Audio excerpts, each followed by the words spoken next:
Imagine riding a bus like everyone else to go to school, but before you know it, Train-kun comes crashing into your bus, ending your life in that instant. The only thing Haruto remembered in his final moments was promising the love of his life that he'd stay by her side forever. But when he woke up, he realized that his name was no longer Haruto, it was now Ryo. And God had gifted him with secret abilities that made him overpowered. With all these memories flashing into his mind, Ryo wonders if the fever is causing these hallucinations. But a couple of guys interrupt his thoughts and enter the home with a giant bag, telling him that he smells like an anime convention before kicking him outside. While picking berries, Ryo continues wondering who this Haruto person was, but decides that it doesn't matter because he is Ryo, and his life mission is avenging his mother who was slain in front of him. After he was done eating the berries, Ryo put on his clothes, and a group of women came up to him, calling him a scrawny little ugly bitch. But Celia politely asked him if he saw their friend Flora. However, he told her that he's never seen her before, so Celia activated a magical spell to see if he's telling the truth, but notices an immense amount of pure aura emanating from his body. Seeing that he wasn't lying to her, Celia gave him some silver coins because of his information, and he quickly ran back to share it with his friends. But as soon as he entered the house, an assassin tried stabbing a dagger into his chest. The only thing that saved his life was the coin bag as he fell on the ground, only to see everyone else dead on the floor. As he was about to meet his doom, a woman called him Haruto and taught him how to use the limitless magic inside of him. Using his magical aura, Ryo strengthened his body and pushed back the assassin away with a palm strike. He adopted a karate stance that he learned from Haruto's memories and kicked the assassin in the face after dodging his attacks. When the assassin continued to be aggressive, Ryo twisted his arm and broke it. Enraged from getting defeated by a kid, the assassin approached Ryo yet again, but he got slammed on the ground. As he was about to finish him off, he heard the sound of a girl crying and realized that the item those goons were transporting was Flora. The princess begs him to save her from this mess, but when she saw all the dead bodies in the room, she fell unconscious. There was no other choice for Ryo but to help the poor girl, so he carried her on his back and took her back to the ladies that came looking for her earlier. Flora's sister Christina blamed Ryo for kidnapping her and immediately got aggressive towards him. She didn't even give him a chance to speak, and Vanessa held a knife to his face, ordering him to come to the castle to explain himself. The knights captured the assassin later, and a mysterious person ended his life before he would reveal anything. Inside the castle, Ryo was tied up and started getting tortured by Charles as he beat him into a pulp. He kept trying to force Ryo into confessing that he kidnapped Flora, so his own carelessness would be looked over. But the only crime Ryo had committed was having such an ugly face. What did he say? The princess wakes up from her sleep, and her comrades ask her what happened to her. She tells them that Ryo was actually the one who rescued her, and that he should be summoned here at this moment. Ryo is still being beat up to the point where he's about to die from the amount of abuse he's taken. But the soldier continues doing this to restore their reputation for being useless when letting the princess get kidnapped. The princess's aide barges in, asking him what the hell he thinks he's doing to the boy, and informs him that he was the one who saved the princess. They let him down, but his body collapses from all the bones they broke, and Celia rushes to heal him.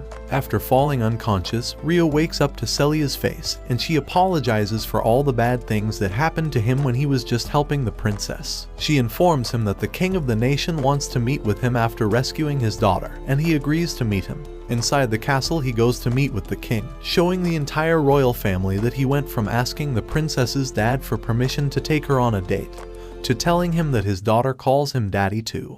A few days pass inside the kingdom, and Ryo is ready to attend school along with his peers. But his welcome on his first day isn't the warmest and is bullied in the class by a certain brat that mocks the way he talks. As the school day goes on, his peers discover that he can't read yet and continue making fun of him. But Ryo doesn't give up easily, and goes to his teacher's room after school for some private tutoring. You know what private tutoring I'm talking about. After a few hours of study, Ryo solves every single problem presented to him once he learned all the symbols. This is all simple addition after all, and he has all the memories of being a university student. Celia asks him if anything's been bothering him in school over a cup of tea, and he feels sad that he's being picked on already but shrugs it off and pretends that nothing is wrong. A few weeks pass during sword practice, and the instructor tells Ryo to come and spar with him after noticing his interesting form. Ryo demonstrates his unorthodox form and rushes towards the instructor to battle him. His dojo lessons from his grandpa allow him to continue striking while keeping up his defense, but the kid continues making fun of the way he uses his sword. The instructor is impressed with Ryo's prowess and asks him if he has considered becoming a knight for the kingdom, but Ryo is the only one in the class who doesn't want to become a knight. Months pass and Ryo continues learning the language to catch up with everyone else in his class. After a short while, his intelligence surpasses everyone else's in the class, but his memories of his previous life continue flooding him, missing Mai-chan. Because in this world, the only thing he has is people bullying him. Ryo remembers Mai-chan being his childhood love, but being separated from her when his parents divorced. Then Haruto saw her once in high school, but she never came back again to school as though she had erased herself from existence. Ryo's internal conflict grows, strengthening his resolve that Haruto is dead, and that he is Ryo and will live through all of this. The next morning, the exam results are announced, and everyone is surprised to find a homeless orphan scoring a perfect score along with the princess. The brats who don't deserve a name continue bullying him, calling him a cheater because he's too stupid to do as well as a princess. The princess's friend defends him, calling them jealous sore losers, and Celia backs them up by asking him for any evidence of Haruto cheating. They head off after being ashamed in front of everyone, and Celia later tells him how worried she is about the way the kids are bullying him. Ryo asks her if she experienced a similar treatment growing up, but she tells him that she at least had friends when growing up. Ryo tells her that he will also be fine, because he has Celia as a friend after all. Celia blushes like a typical anime girl, telling him that she doesn't mind if she's his friend, but he continues asking her to repeat herself because it's making him break up. I beg your pardon? Their relationship strengthens, and Celia promises that she'll always hug Ryo if he's ever crying from all the bullying. Ryo tells her that it'll be perfect for comforting him because she's so small after all. You're a victim! Years pass as they spend them together, and before they know it, Ryo is being asked to represent the school in the next Sword Arts tournament. The unnamed brat's balls haven't dropped yet, and he rejects the idea of Ryo being the person representing the school. The instructor denies their objections, and Celia is impressed by how strong Ryo has become, and notices how much taller he has become now. She tells him that he's gotten so big after 5 years, but he tells her that she's still as small as ever. Emotional damage! After drinking a cup of tea, Celia asks Ryo what he plans on doing after graduating, but he tells her that he plans on leaving this country because there's no place for him here. This saddens Celia, especially because he's helped her clean this place up and always cheered her up when things got hard. Ryo apologizes for having to leave, but reminds her that she will soon be getting married, to which Celia rejects the idea of getting married anytime soon. He tells her that she should start thinking about it soon because she might end up growing old, but then tells her that she'll always be small in the important areas so it doesn't matter after all. Celia wonders where Ryo's adventures will take him, and his only wish is to get to the country where his mother used to live before her death. Celia notices him spacing out in sadness and wonders what could have gone on in his life. The tournament day arrives, and the first defender of the academy happens to be Ryo. The brat tells him that no one is expecting anything out of him anyway, but that he should avoid shaming the academy with his sword skills. His opponent appears on the field, and it happens to be no other than the man who tortured him meaninglessly when he was young. The battle commences, and the soldier wonders if he's mocking him. The knight fights all out, using his entire strength because he's been demoted since that incident 5 years ago. But his anger only causes him to rush out and compromise his position in the process, allowing Ryo to knock his sword into the air and finish the match. The soldier becomes a sore loser and tells them that he just wasn't trying and will be more serious. But the referee yells at him to take his loss as an honorable knight instead of a wimp. The night after the tournament, a mysterious man drinks with the soldier, prying him for information. He asks him who that student was, as he was the only one to win a match while his peers all got destroyed. The soldier reveals that Ryo was the one who saved the princess 5 years ago, and this captures the mysterious man's attention. The next day, Celia is excited to congratulate him for how well he battled, but sees Ryo walking towards a woman that confesses her love to him, and wonders how she truly feels about him. During his classes, Celia teaches everyone about using lightning to control magical power, but the brat points out that they're only learning this because Ryo is the only one who can't control any of his magical abilities. For all the crap he talks, he only is able to create a small orb of light, and Celia demonstrates to the class that you must be able to control multiple orbs of light at once to truly master it. Ryo is impressed by her control, and wonders why he's only able to copy others' magic only after seeing it. After class, one of the brats comes up to Rio and tells him to stop seducing women everywhere just because he won by a fluke. Celia stands up for Rio, but the brat tells her that Rio's been flirting with her too. She denies this ever happening, but the brat tells him that his house will not stay silent if he continues playing with girls' emotions. The princess, Flora, sees this and is upset that he's being falsely accused. She blames herself for causing all these problems for him and wonders how she can repay him for rescuing her. A few weeks pass, and the annoying kid introduces the rest of his class to their class operation that they must complete for a high grade. He reveals that he's obtained classified information from upperclassmen, and has his friend make Rio carry all the luggage because he can't cast magic. Rio accepts without objecting, but Flora feels bad for him and asks him if she could help him carrying it. Rio stays a chivalrous man, and Flora feels bad for Rio constantly having to deal with all of this again. Goblins come to attack them, but the students fend them off without any trouble and make fun of Rio for being the only one who didn't do anything yet again. But what they don't know is that Rio is the only one who is able to notice the creepy man watching over them. As they reach the end of the path and think they are finished, they see a giant cliff before the finish line. But before they are able to understand their situation, a group of orcs come and launch their spears at them. Rio parries one of their strikes, but the brat gets slashed in the foot by one of their spears. The brat runs towards one of the students who pushes him off into the princess. Flora falls off the cliff unexpectedly, and Rio dashes towards her with his full speed, diving in and knocking her back onto the cliff to save her life. The orcs continue battling against the students, but they group up together to take care of the enemy in their way with their magical abilities. They eliminate the first horde of them and celebrate, but Rio wonders if he would be able to join them since he didn't take any fall damage using his mysterious magical abilities gifted to him. The students blame the brat for pushing Flora off the cliff, but the brat tries to blame Rio for being the one who pushed him and makes up a scenario to put all the blame on him. The rest of the students believe his story, even as Flora attempts to stand up for him. Rio realizes that even his wishes for graduating from this academy won't come true, and as Flora attempts to clear Rio of any of the blame, a giant beast comes flying above, blocking them from their exit. All of the students group up again and use their magical ability, but the giant monster knocks all of their magical weapons away and dodges any of their attacks. None of the students stand a chance against him, and as they run away to avoid their death, Flora is the only one staying back to heal one of her fallen peers. The beast comes from behind her, ready to finish her off. But Rio comes in to slash the monster in the last second. With his magical ability, he enhances his speed and agility, allowing him to slash towards the monster and dodge all of the attacks coming in his way. The monster jumps to the sky to prepare a strong slash, but Rio dodges it and continues his attack to hold the monster off. Rio parries all of the blows coming his way.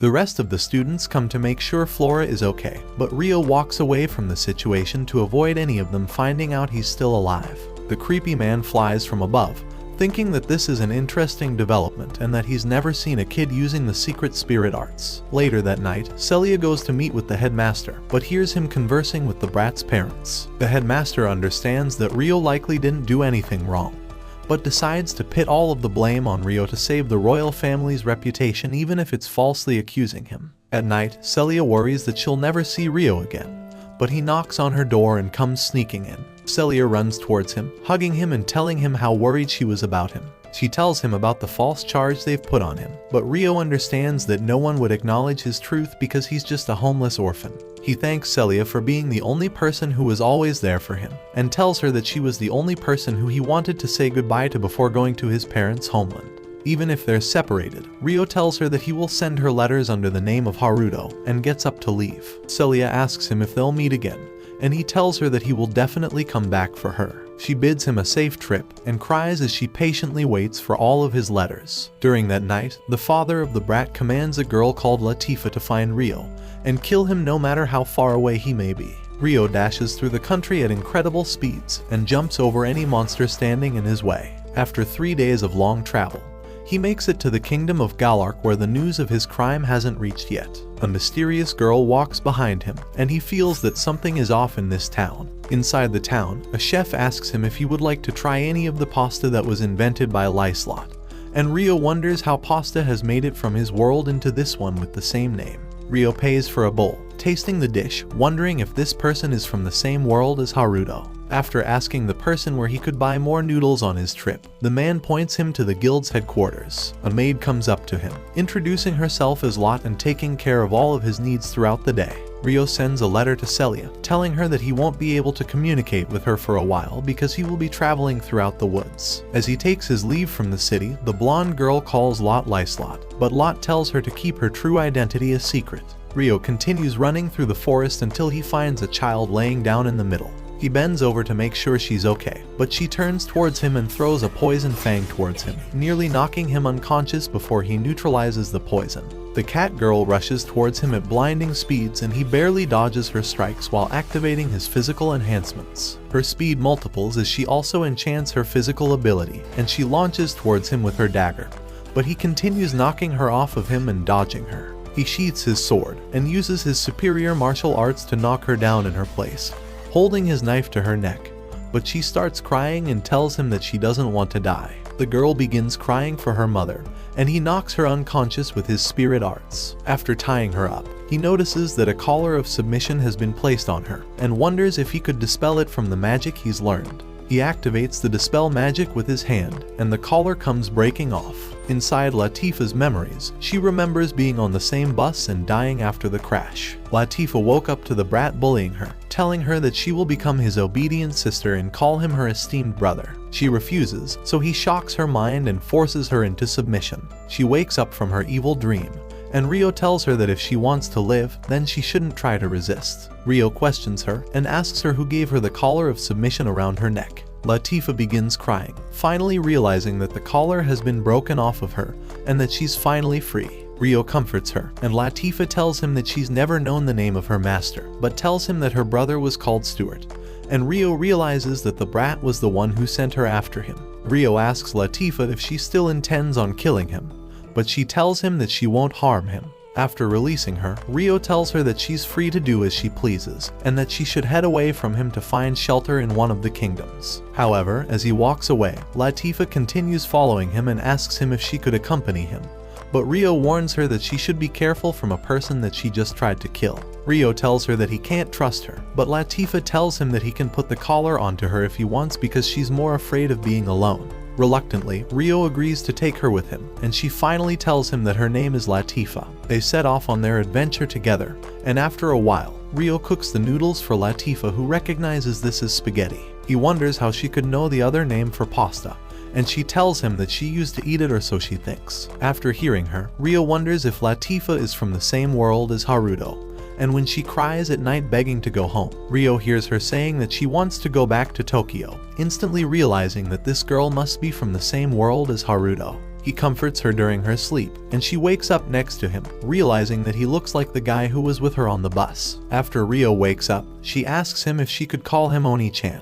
and Rio is confused, but decides that he will allow it if it will comfort her at least a little. After a few weeks of travel, they manage to make it to the giant tree that Rio was aiming for, but Latifah can't see it. They travel into the forest and spend the night in the wilderness. Latifah's nightmares scare her all night, so Rio uses his spirit arts to make her feel better once more. But after he does that, a group of 3 girls come to their hideout and begin attacking Rio. They discover Latifah sleeping with spirit arts around her and assume that Rio has kidnapped her. Without listening to anything he says, they restrain him and send a flow of electricity that knocks him unconscious in an instant, taking him away as their prisoner. As Rio floated inside the magical dimension, he wondered who the girl laying in front of him might be, but she doesn't know her own identity either. However, she knows about Rio's real identity, saying that his real name is Haruto. He asks her how she knows about his past life, so she reveals that she's connected to him, and that she belongs only to him. Soon enough, she tells him that he'll find out, and hugs him before disappearing. Nee's voice begs him to wake up, but after he does, Latifah runs in and hugs him in tears. An elder of the village comes to apologize for the way they treated him, and all of the girls get on their knees to apologize. After setting him free from the locks, the elder explains that he will be meeting the other elders of the village tomorrow, but leaves so he can rest for the night. The following morning, Rio heads to the center of the World Tree and meets with the 3 leaders of the village. They apologize for the way they mistreated him and wish that he could find a way to accept their apology. His only wish is for them to take care of Latifah, so he asks if he could stay with her for the meantime. And all the villagers agree for him to stay living among them. Before he went on to leave, the Lady Dryas appeared, the spirit of the world tree. After getting closer, she noticed the spirit living inside of him, and wonders if he's been unable to use magic, as spirits tend to suck all of the magic ability out of a human. Rio realizes that he's been constantly unable to use magic because of that, so the Lady Dryas holds his face, and tries investigating the spirit inside of him. She says that he has an incredible amount of bodily fluid inside, and wishes she could taste it, but backs up when she realizes there's a person-shaped spirit sleeping inside of him. They are the rarest types of spirits to exist, and the elders reconsider whether they should begin treating him like a saint, one of the highest titles bestowed onto a human. One of the beast girls shows him back to his place, and Latifah begins showing him how amazing their new house is. One of the girls wonders what rooms he wants them to sleep in, and reveals that the three of them are going to be living with Rio. Ursula comes by and confesses that it was her plan to have them live together. After all, it will help him learn about their village traditions. And for Latifah, she will be able to make close friends who can look over her. Seeing the point in her words, Rio gladly accepts to begin living with them, and wishes for them to live happily with each other. As months passed, Rio began learning the spirit magic of their village, and spent all of his time learning their culture. Whether it was through farming with them, mending metal, or even sparring amongst them, the seasons began passing until a year passed with them living together until the Grand Spirit Festival approached. The Lady Dryas appeared to commence the festival, but in the distance, a griffin carried two men deep into a dragon's cave. Rias came back with an egg, telling the new soldier that he will be carrying this egg so Rias can continue piloting the griffin. As they took off, Rias looked in the distance and saw a swarm of wyverns flying behind them. Back inside the village, the Lady Dryas kisses both of them on the head to complete the ceremony.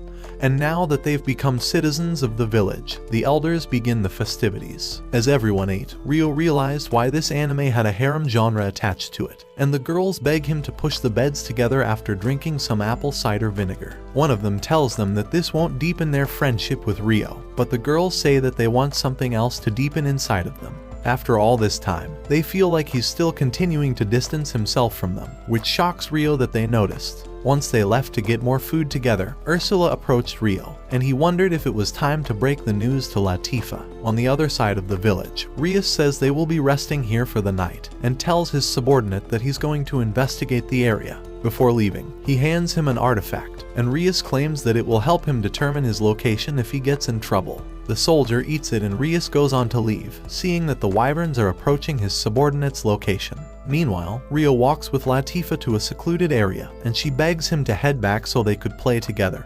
But Rio asks her if she enjoys living here. She tells him that she loves it, and is glad that she's been able to make all these close friends over time, which makes Rio happy to hear. However, he reveals that he will soon be leaving the village. He'd been heading towards the east this entire time, and can't take her along with him anymore, so she runs away crying. Lady Dryas warns the villagers about the looming presence of all the wyverns, and sends an army of the beast women to find the reasoning behind their gathering. At the same time, Rias has infiltrated the deeper part of the wyvern cave, and found all the eggs that were hidden elsewhere, so he begins storing them in his void box. The beast women continue searching the forest until they located the griffin. As they approached the man, he held a knife to them and began flying away. Their leader attempts to shoot him down with her lightning, and they notice that he's heading towards the world tree. But before they can do anything, a giant wyvern appeared from behind, and the man narrowly dodged its attack. The rest of the wyverns have managed to catch up to him, and after Rias had gathered all of the eggs, he crushes the stone to stop his subordinate's heart, sending him falling off the griffin. Latifah walks back towards the village and the egg falls down in front of her, breaking into pieces. While looking at the baby dragon, the black wyvern appeared before her and screams in agony when it sees how its child had been harmed. It prepares a fire breath attack towards Latifah, but Alma casts her wind tornado to save her from the attack.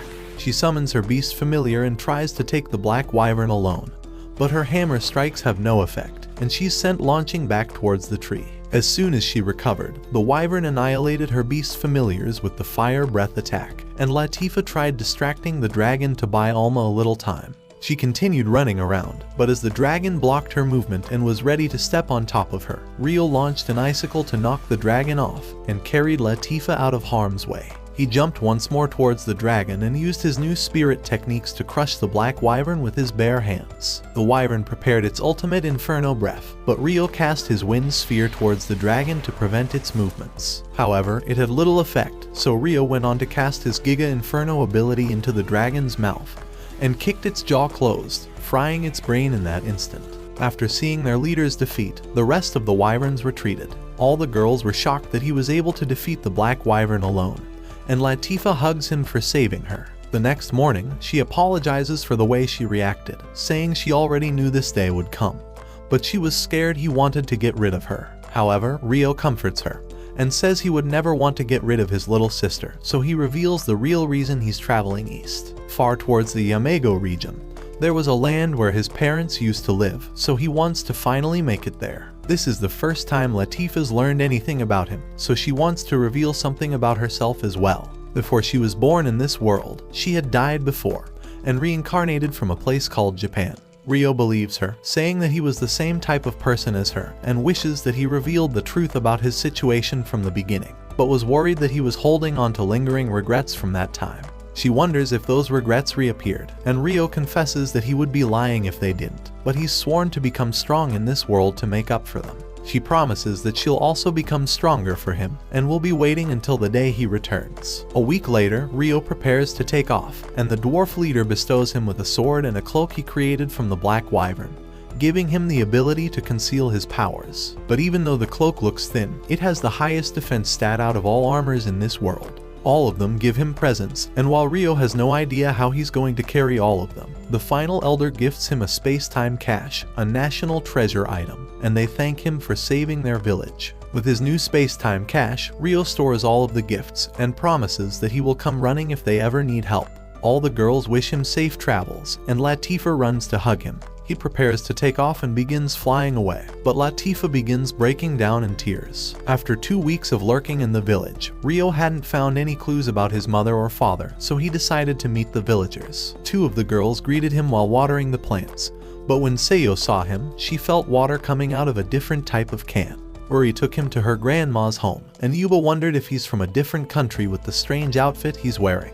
Ryo revealed that he's traveled the lands to finally arrive here, and while they prepared dinner, Ryo explained that his family used to live here. Their names were Zen and Ayame, and hearing those names shocks the grandma. She tells Ruri and Seiyo to head out so they can talk privately, and asks Ryo for more detail. The only thing Ryo knew about his parents were that his father passed away before he could meet him, and his mother was murdered by the time he turned 5. It's been his life goal to reach this place after his mother made that promise, and all he had wanted was to make a grave for them in their homeland.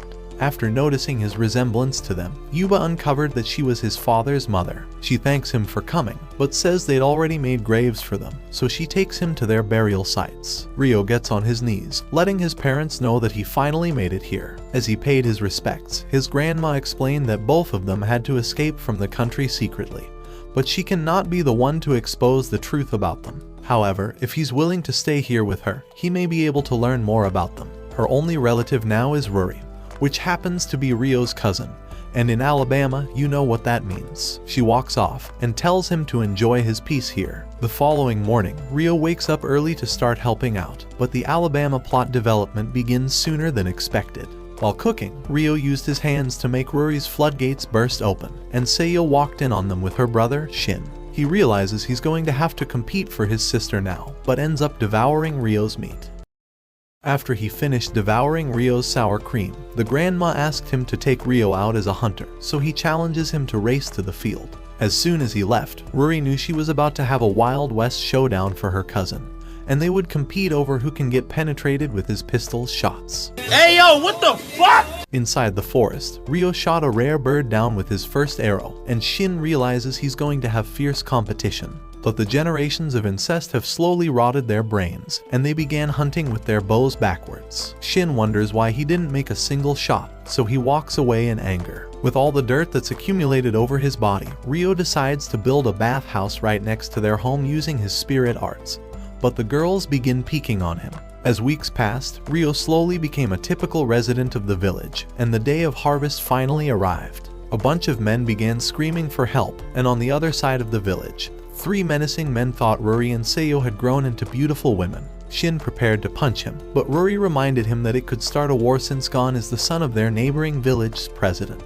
She asks Gon why he's in their village, so he says that he wants to stay at Rory's place at night since he might be her husband one day. Shin screamed at him to leave already and lunged forward to punch him, but Gon blocked his strike and choked him with a single hand. Yuba appeared and told him to let go of Shin. She apologized on behalf of him and allowed Gon to stay inside a guest hut as long as he doesn't leave it. While walking away, Gon noticed Rio and thought he was ugly, so he tried to trip him.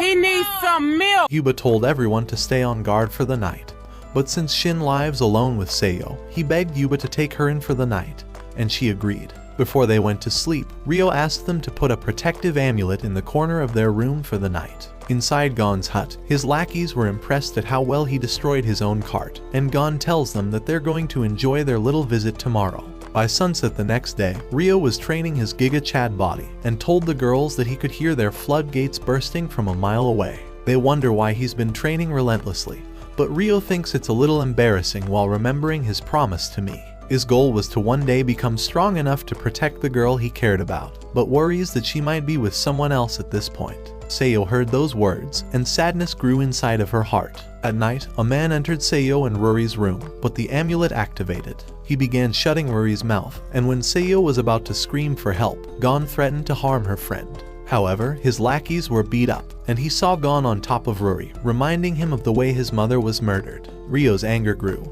and while Gon ran towards him, Rio flipped him over with a single stroke, launching him outside. He steps on his neck and begins punching him in the face repeatedly. The girls beg him to stop, and the other men of the village come to stop him before he ends Gon's life. Yubas realized Gon was about to assault the girls, and Rio walks off like an alpha. This is the second time he's wanted to end someone, and this swelling revenge had been burning inside of him this whole time.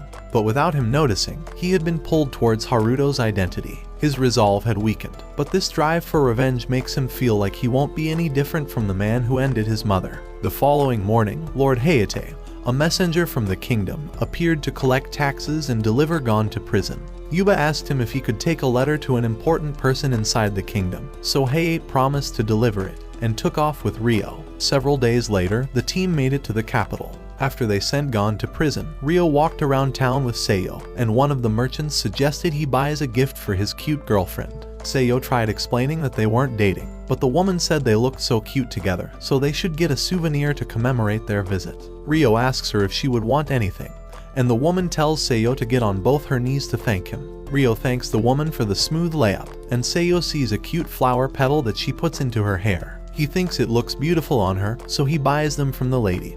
And before they left, the merchant told her to fight her hardest for him before a different girl steals him. In the center of the town, a man was trying to develop some anime plot with a girl, and tried running off with her, but Rio used his martial arts to knock him down and save the woman. Her guard ran over to protect her, but Rio ran away when 12 appeared. The girl's father, Goki, heard of the news and told Hayate about it. Hayate wondered if it had anything to do with the letter Yuba had sent for him, and seeing the words inside shocks him. With his hands shaking, he wondered if Hayate has met a man called Rio. While walking back home, the man greeted Rio and asked him for a moment of his time. Inside their house, they revealed that they had known his mother, the former princess of this nation. 20 years ago, their kingdom was at war, and his father was the greatest soldier that ever commanded the Allied forces. Seeing his talent, the king entrusted him with the protection of his daughter, and before long, he showed her his legendary Excalibur. But their peace didn't last, and when peace negotiations began, the opposing kingdom requested Rio's father to be executed, and for his mother to be married to their prince. These disgusting circumstances were the reason his parents ran away, and the king couldn't do anything but watch his daughter escape their home. Goki begged Rio to meet the king and queen of this nation, his grandparents from his mother's side. Rio thinks it over and agrees. In the morning, the king and queen are shocked to finally meet their grandchild and think that looks just like his mother. Rio feels that the queen looks just like his mother and is glad that he can finally reinvest in his Alabama bloodline.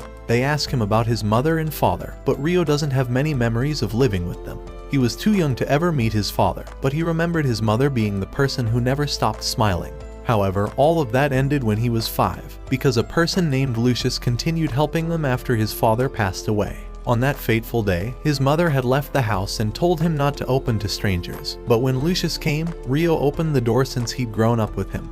But he slyly smiled and kicked Rio towards the chair. "There are snakes masquerading as humans in this world," the man revealed, and his mother came to see the way he was hurting her son. He grabbed onto her and stabbed her. That was his last memory of her, and he started living in the slums until he was 7. Regardless of what's happened, he will never be able to forgive Lucius. Even if revenge wouldn't bring her back, with his hands, he promises to end the man. His grandfather understands his resolve, but wishes for him to train for a while under Goki. He's the strongest warrior in the entire nation, and hopes that this will prepare him for his fight with Lucius. Inside the manor, both of them prepare to spar against one another, and Rio leaps towards his opponent to strike down. Goki evades in the last moment, and they strike against one another. None of Goki's strikes are able to pierce through his defenses, so he prepares a magical energy attack. This is his secret technique, the first blade air slash, and Rio defends it with his water magic, blinding his opponent to rush forward and end the match. The king is impressed and thinks that training won't be necessary after all, but Rio thanks them for their consideration, and hopes to one day introduce them to his cousin. All of them head back to their village, but when Ruri wondered where Rio went, Seiyo pointed towards his family's grave. In order for Rio to continue living, he can't run away anymore, so he promises to accept what's ugly inside of him to protect those he cares about. As the seasons began changing, Rio understood that he needed to leave the village soon, but didn't know how to break the news to Seiyo. So when spring came, Rio approached her while she was planting rice and corrected her technique, saying he wishes for her to be the one to supervise everyone while he's gone. Those words shock her, and she wonders what he means by leaving, so he tells her that he's going to be leaving the village during the fall. He doesn't know if he'll be back regularly, but he noticed the tears falling from her eyes. Once she was done planting rice that day, she collapsed at home, and Shin saw his sister crying. He asked her if something happened, and wondered if it was Rio who caused her to cry. She told him he didn't do anything wrong, but she's sad because he'll be leaving the village soon.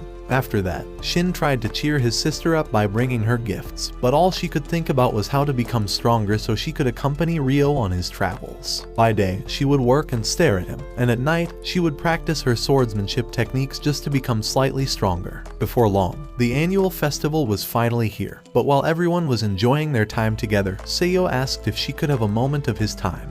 The real reason she called him here was to confess how she felt, and says that she's in love with him.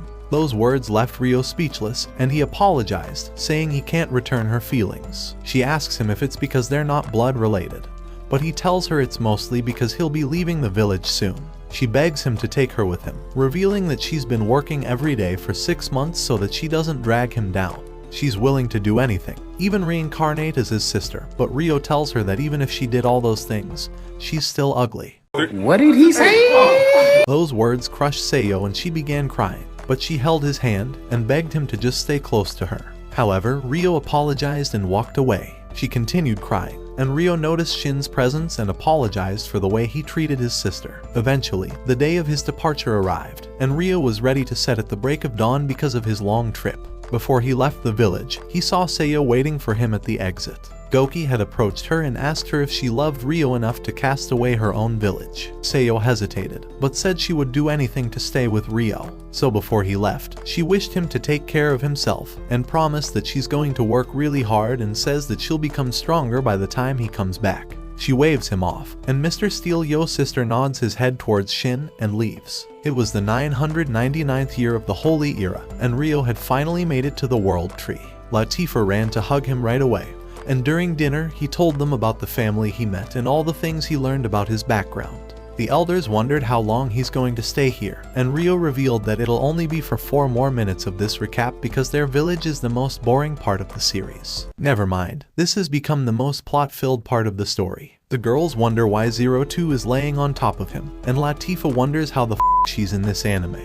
But Rio doesn't have any idea himself, so he asks her how she came here. The girl opens her eyes and says she's a spirit, the one who formed a covenant with Haruto. She sits on his bed, but all of her memories appear to have been erased. She has no memory of any of the times they've been together and doesn't even know her own name, but wants him to name her. She tells him that she exists for him, calling him Haruto. The girls wonder why she's been calling him Haruto, and Rio tries to buy some time to come up with some bullshit excuse. He tries telling her to call him Rio, but she begins communicating telepathically with him, and says she knows everything about him, even the number of sperm cells circulating at any given time, because she's going to suck them out. The girls tell him to ask Lady Dryas about her appearance, so Rio tells her to get up, but sees the greatest plot in all of anime. With her magical abilities, she changes her outfit. While gracefully standing, Rio notices the beauty emanating from her, reminiscing about me. He decides to name her Aisha because the image of spring appeared in his head when he looked at her. The girls think her name is beautiful, and Latifa wonders if this would make them sisters. Back at the village council, the Lady Dryas appears and finds it a mystery that Aisha had lost all of her memories, so she asks Aisha what type of elements she's best at. Aisha says she's mastered all of them, especially the sloppy toppy technique, shocking the entire room. To demonstrate her ability, they head outside so they could determine the power of her abilities. Rio throws a rock to begin the match. Immediately, Aisha vanishes towards him, and he narrowly evades. Her kicks match Rio's techniques, and she parallels all of his movements in close combat, so he backs off to build some distance. He leaps towards the sky to try his aerial tactics, but her strength nearly breaks his arm off. As soon as he landed, he casted icicles towards her, but she disappeared and reappeared behind him, casting her own icicles towards him.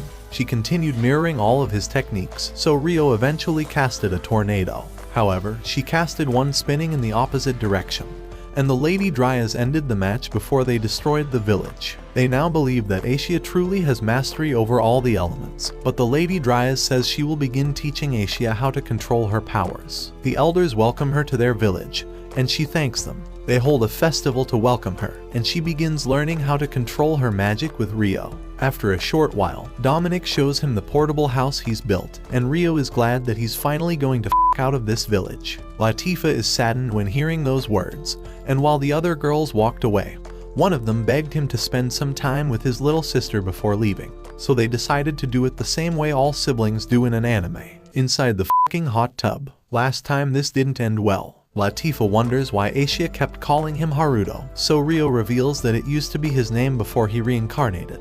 She was excited when hearing that, because she used to take the school bus, and he was the person that she wished could be her brother every day. Rio wonders if that meant she was in the bus crash with him, and her silence reveals the truth. But as sad as it may be, she's glad she was right about him being the best brother. He promises that he'll come back to her once he's done, so she asks him if there's anywhere else he needs washing.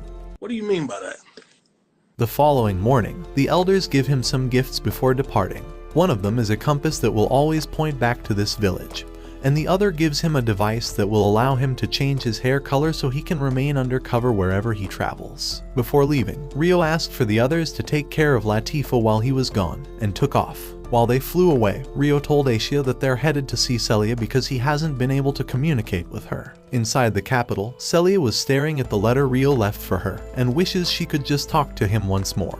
But Charles has finally found her, and asks her if she's been preparing for the night when they will finally be united. In the year 1000 of the Holy Era, Rio was finally back inside the town he grew up in, and activated the device so he could change his hair color. Throughout the night, he tried sneaking into the school he used to attend, and went down to the basement so he could enter Celia's study room. All the memories of the last time they saw each other resurfaced, but after he confidently entered the room, he noticed that it was completely empty. Wondering what could have happened to Celia, Rio decided that they should cast an illusion onto a different researcher and ask them what happened.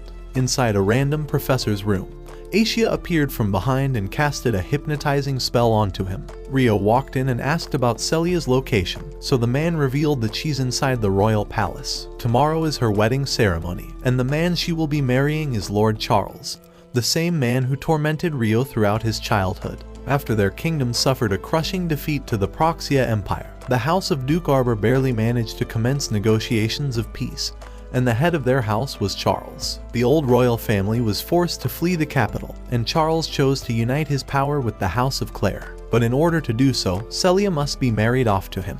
After extracting all the information he was looking for, Haruto left and wondered what to do about her political marriage. Their only option would be to infiltrate the castle to meet with Celia just one more time, so Aisha told him she will locate her room. As Rio looked down, he noticed all the security, but managed to sneak around towards her room. Inside, Celia prepared to become someone's property for the rest of her life. She opened her drawer, and her last wish was to see Rio just one more time. But after all these years, she had lost hope in ever seeing him again, and drew the letter towards the flame. The door creaked open, and Rio told her to be quiet, revealing that he had finally came to see her, just as he promised. Without a second thought, she ran towards him and hugged him, feeling like it's not a dream anymore. He told her that he missed her, and she noticed that he's grown taller, but Rio said she's just as flat as ever. Yo, that one there was a violation. Personally, I wouldn't have it. She screamed at him for still being a bitch after all this time, but she's glad to see how strong and gallant he's become. She began preparing tea so they could drink it just like they always used to, but Rio asked her about the marriage, wondering if it's truly something she wanted, especially since the man she's going to marry was Charles, the evil man who tortured Rio. She tries to pretend that she's wished for this marriage, saying that Charles is chivalrous and kind towards women, but Rio knows she's lying. However, she yells at him to marry her instead if he thinks she's lying, and to take her somewhere far away, and to spend the rest of his life with her. Those words shock Rio, but she goes on to say that she was just joking, and begs him to forget what she just said. She tells him not to come to the ceremony because it would be embarrassing, and tells him to leave before the guards arrive. She drags him out of the room, and collapses after she closed the door. Once he left the castle, Celia thought she was glad that he kept his promise, but she knew that she couldn't let him get caught up in this. Above the castle, Rio began wondering how he could discover the true purpose of this marriage, and Asia promised to help him. Rio apologized for always having her help him, but Asia promised that she will always be by his side, and that he can come to her if he ever needs anything. The following morning, Charles greeted Rias after his long travels, saying he wished he could have provided him with a proper welcome. He even offered to let him stay the night at his home, but Rias said he's not the one getting married tonight. As he let those words out, he felt a powerful spirit's presence, and excused himself to investigate it. Celia prepared herself to become someone's doll for the rest of her life, and left her tent for Charles to see.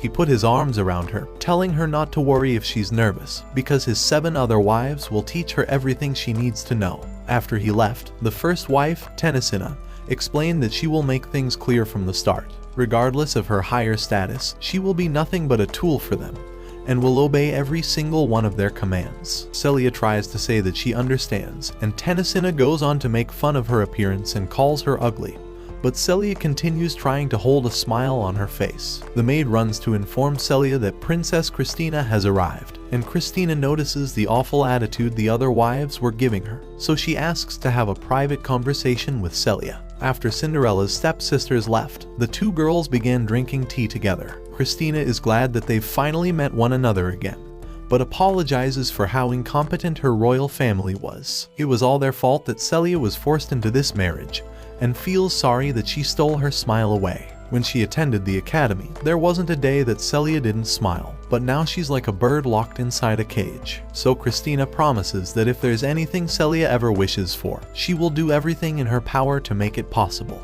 Charles walks around with Alfred, the strongest warrior in the entire nation, but says it's unfortunate for him. Now that Charles has gained the supreme ruler position, he will control the entire military for his marriage, and tells him to know his place. The wedding finally began, and the entire nation was filled with joy as the parade commenced. But there was one person who didn't smile, and it was Celia. Charles held onto her hand, saying he couldn't wait until they deepened their relationship tonight. This was all part of his plan to one day rule the kingdom. While they drove by, Asia noticed that Rio was calm, even when preparing to face an entire nation. But he told her that she was the only thing saving his nerves from collapsing. Celia's carriage finally approached them, and Asia left to talk with Celia using her telepathy. She told Celia to remain calm, and revealed that she's Rio's spirit, and that he's watching her among the crowd. Seeing his face made her smile, but the tears she was fighting finally came out. He was the one person she didn't want seeing this, but Charles panicked and wondered why she began crying.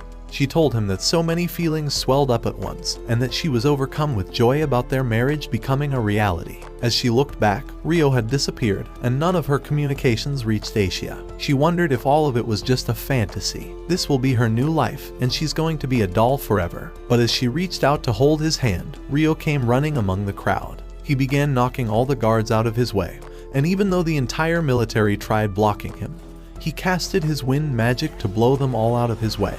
The mages prepared their photon bullet abilities, but he managed to dodge every single one of their attacks and flew right over them. The military began panicking and used all of their mana, but Charles tried comforting Celia, saying that they're the strongest officers in the entire nation. He continued spewing shit while Rio clapped every single one of their cheeks and ran forward to deliver a devastating punch to Charles's gut. He had finally been reunited with Celia, so the first thing he did was hold a knife towards her neck. While everyone was frozen in place, he began telepathically communicating with Celia, telling her that this was part of his plan. Charles began struggling, but Rio told him to be quiet before he crushed his spine in front of everyone here. He promised Celia that this is all an act. The only reason he's fighting the entire kingdom is because he wanted to ask her one last time if this marriage was her will. She told him that she's already agreed to this marriage, but Rio asked her once more if this was truly her will. He's realized that she was probably threatened into this marriage and promised that if she wished for it, he would put an end to this wedding right now. She calls him a control freak, but he told her that he's a dominant straight out of 50 Shades of Grey. To him, she means the entire world, and can't stand losing what's important for him because he'd regret it for the rest of his life. He'd already experienced it once before,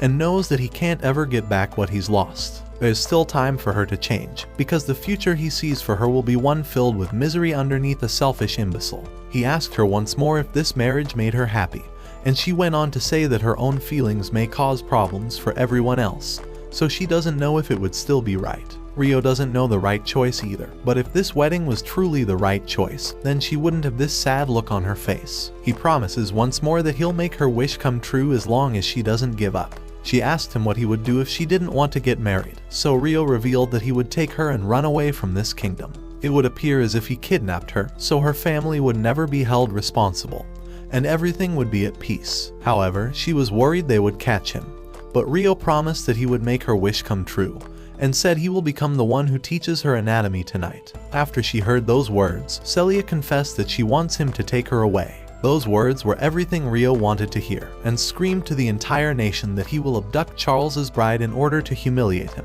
He hugged tightly onto Celia and leaped into the sky. Her father was worried about her, but she tried smiling to let him know that she would be fine. Charles commanded the troops to run after him, but Alfred came from behind to stop them from breaking formation. However, they didn't listen to his words since he wasn't in charge, and Rio was able to jump over all of them with ease. Alfred told him that he fell right for his trap, and called him an idiot for not predicting that from the beginning.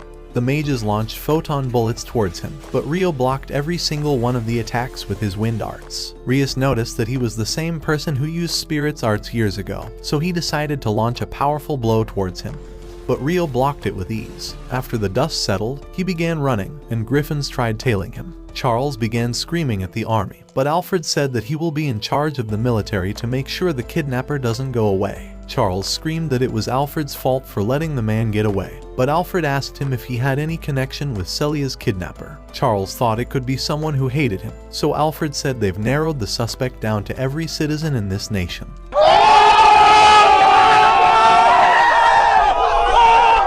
Charles got clapped and screamed at Alfred to take care of this issue already. Rios wished he could get involved in this interesting turn of events, but with everyone's caution, it would be suspicious if he managed to slip away. Rio continues running over the homes, and warns Celia that he will be running faster to escape the griffins. She thought the vibration from his leg strokes were rough, and told him that he can go faster just for now. After a while of them chasing him, Rio leaped down into an alley and handed Celia off to Asia. He told Celia that he was planning on distracting the army while she escaped with Asia, but promised that he would catch up with them outside of the kingdom. He leaped above the homes, but when the soldiers noticed that Celia was missing, they launched a signal flare for the other soldiers to surround the area. However, this was all part of his plan, and he wanted to draw the attention of the entire army to this area. The mages began firing down towards him once more, but Rio managed to dodge all of their attacks as he leaped from building to building. The soldiers from below tried preventing Celia from escaping, but Rio leaped down and began knocking them out one by one with his legs. The rest of the army appeared, and the griffins continued raining their magical attacks toward him. While he was distracted, 2 soldiers tried fighting him, but Rio took care of them with ease and began holding off their entire army. After he'd eliminated everyone standing in his way, Alfred appeared, and Rio remembered exactly who that man was. He told all of the troops to clear the area before they were harmed, and faced off against Rio. Immediately, he rushed forward, but he barely managed to hold off Rio's attacks. Even with his speed, Alfred wasn't able to land a hit onto him, but Rio noticed that his sword was enchanted with a powerful spell that shook the ground beneath him. His superior martial arts allowed Rio to gain the upper ground, but he continued barely surviving. However, Alfred took a step back and rushed forward, nearly piercing Ryo's eyes out with his speed, but Ryo spun around to leverage his momentum into his attacks, and striked him with his fist. Alfred was confused why his opponent wasn't using his knives, but promised to put an end to this fight.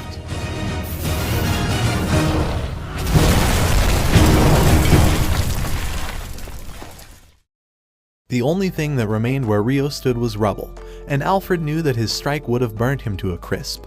But he had an odd feeling that his strike didn't make contact, so he sent the rest of the soldiers to look for him. Meanwhile, Celia was worried as she waited for Ryo, but even Asia hesitated because of the gloomy air. However, Ryo appeared, and Celia began running towards him but tripped onto him. Ryo said her fall would have had more cushion if she grew in the important areas. Even though he roasted her, she was glad that she was finally going to live dedicated by her own will.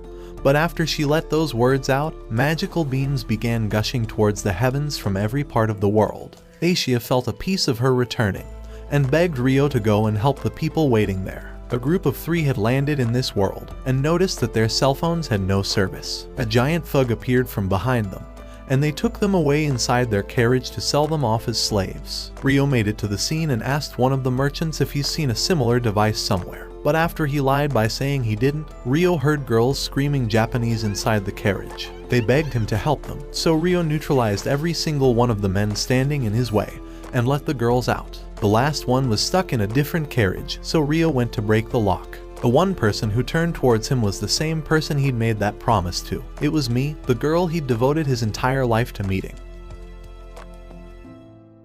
Watch this next video. Till next time, my fellow legendary plot masters.